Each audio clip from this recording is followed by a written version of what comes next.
Hi, it's Retnar. Today I'm gonna show you how to add a few books to your Storylist library and a few cool things you can do after doing so. Let's go!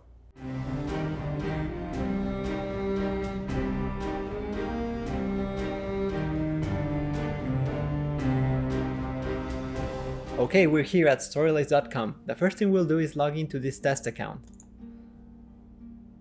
Once we're in, we see the updates of some people we don't follow yet. That's because this is a new account. So let's head over to our library. And as you can see, it's empty. So let's search for a book using the search bar at the top of the screen.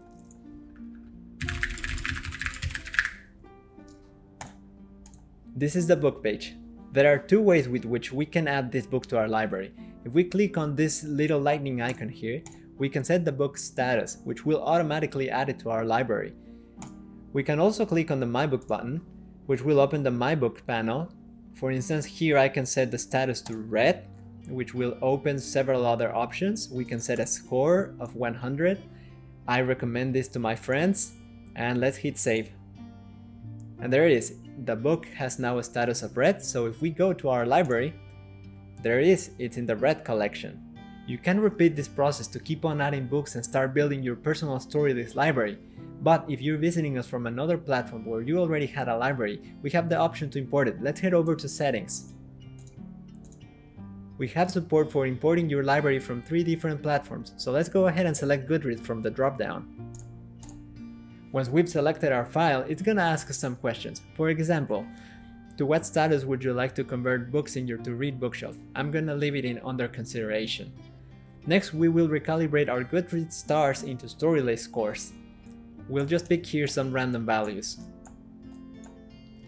And then we can also set which books we want to mark as recommended, and books below what score do we want to mark as not recommended.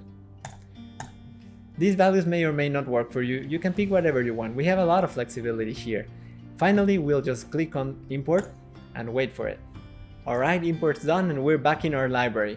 The import process may take a few moments, or we'll send you an email after it's done, depending on the size of your library. Next, I'm going to show you some cool things we can do with this.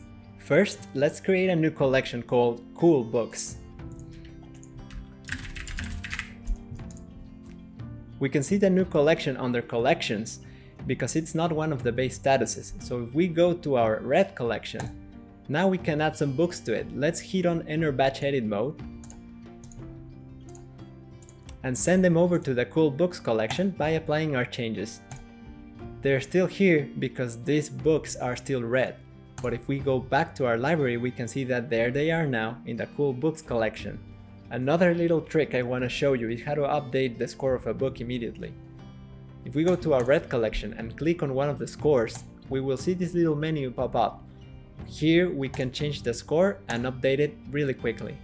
One last thing I want to show you is how to update your progress on the book you're reading. Let's suppose I'm reading this book. I'm gonna set its status to in progress, and I'm gonna set my current location to 30%. Let's hit save. The book went away because it's now in the in progress collection. If we go there, next time I log in, I can simply click on the progress bar and update it here immediately. And that's it for today. I invite you to play with all these features at storylist.com and see what else you discover. See you next time.